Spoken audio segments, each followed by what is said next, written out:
गोरेगावच्या Nesco drugs पार्टीनंतर Mumbai पोलिसांनी drugs माफियांविरोधात विशेष मोहीम उघडली आहे। या मोहिमेअंतर्गत पोलिसांनी साकीनाका आणि टिटवाळा परिसरात धाड टाकून तब्बल 6 कोटी रुपये किमतीच्या 5000 एक्सटेन्सी गोळ्या जप्त केल्यात। या प्रकरणाचा मुख्य दुवा असलेल्या अश्विनी पॉल या महिलेला पोलिसांनी अटक केली आहे। तिची गुन्हेगारी पार्श्वभूमी पाहून पोलीसही चक्रावलेत। गोरेगाव येथील नेस्को सेंटरमध्ये झालेल्या ड्रग्ज पार्टीत 2 तरुणांचा मृत्यू झाला होता। त्यानंतर पोलिसांनी ड्रग्ज सप्लायर्सचा शोध सुरू केला। दुसऱ्याच दिवशी साकीनाका परिसरात छापा टाकून पोलिसांनी इरफान अन्सारी याला 200 एक्सटेन्सी गोळ्यांसह ताब्यात घेतलं। इरफानच्या चौकशीत अश्विनी पॉल नावाच्या एका महिलेचा उल्लेख झाला आणि तिथूनच या रॅकेटचं टिटवाळा कनेक्शन उघड झालं।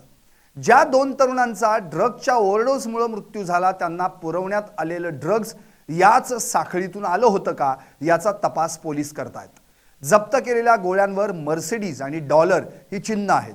ही चिन्ह ड्रग्जच्या प्युरिटी आणि विशिष्ट बॅचची ओळख पटवण्यासाठी माफिया वापरतात। पॉलच्या घरात मिळालेला साठा हा मुंबईतील आतापर्यंतच्या सर्वात मोठ्या साठ्यांपैकी एक मानला जातोय। अश्विनी पॉलची पार्श्वभूमी अत्यंत गुन्हेगारी स्वरूपाची आहे। तिनं मुंबईतील डान्स बारमध्ये काम करत असताना अनेक बड्या गुन्हेगारांशी संबंध प्रस्थापित केले। तिचा पती कुख्यात गुन्हेगार असल्यानं तिला गुन्हेगारी जगताची पूर्ण माहिती होती। तिनं 2 लग्न केली असून तिचा एक पती कुख्यात गुन्हेगार असल्याची माहिती आहे। डान्स बार बंदीनंतर तिनं आपला मोर्चा ड्रग्ज तस्करीकडे वळवला। सुरुवातीला ती केवळ एजंट म्हणून काम करायची, पण अल्पावधीतच तिनं स्वतःचं मोठं नेटवर्क तयार केलं। डान्स बारमधून बाहेर पडल्यानंतर अल्पावधीतच तिनं ड्रग्ज तस्करीच्या जगतात आपलं वर्चस्व निर्माण केलं आणि ती ड्रग्ज क्वीन म्हणून ओळखली जाऊ लागली। पोलीस आता तपास करतायत की तिला या गोळ्या परदेशातून विशेषतः नेदरलँड किंवा युरोपमधून डार्क वेबद्वारे मिळत होत्या का। पोलीस उपायुक्त नवनाथ ढवळे यांच्या मार्गदर्शनाखाली तपास पथकानं तांत्रिक पुराव्यांच्या आधारे तिचा शोध सुरू केला। 2 महिन्यांपूर्वीच ती कल्याण सोडून टिटवाळा येथे शिफ्ट झाली होती। सलग 3 दिवस पाळत ठेवल्यानंतर टिटवाळ्यातील एका हाय प्रोफाईल कॉम्प्लेक्समध्ये अश्विनीच्या घरावर छापा टाकण्यात आला। अश्विनीनं मुद्दाम मुंबईपासून लांब टिटवाळ्यातील एका हाय प्रोफाईल सोसायटीत घर भाड्यानं घेतलं होतं। तिथल्या शेजाऱ्यांना ती एक बिझनेस वुमन असल्याचं भासवायची।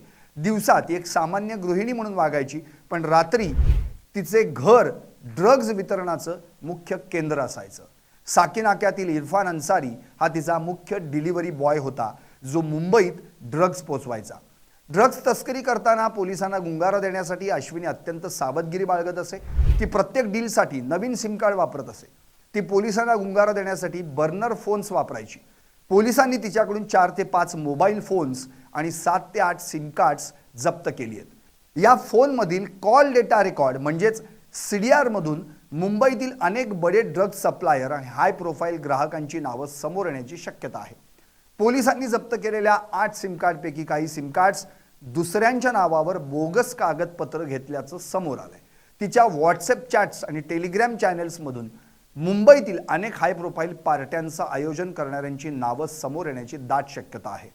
पोलीस उपायुक्त नवनाथ ढवळे यांच्या नेतृत्वाखालील पथक आता अश्विनीच्या बँक खात्यांची चौकशी करत आहे।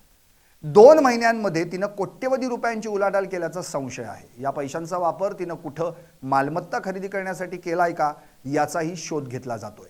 सध्या अश्विनी पॉल पोलीस कोठडीत असून हे ड्रग्ज रॅकेट केवळ मुंबईपुरतच मर्यादित आहे की याचे धागेदोरे आंतरराष्ट्रीय स्तरावर आहेत याचा तपास पोलीस करत आहेत। हे रॅकेट केवळ मुंबईपुरतं मर्यादित नसून त्याचे धागेदोरे आंतरराज्य स्तरावर असण्याची शक्यता असल्यानं ही बातमी पुढील अनेक दिवस चर्चेत राहणार हे नक्की। Bureau report LS Marathi.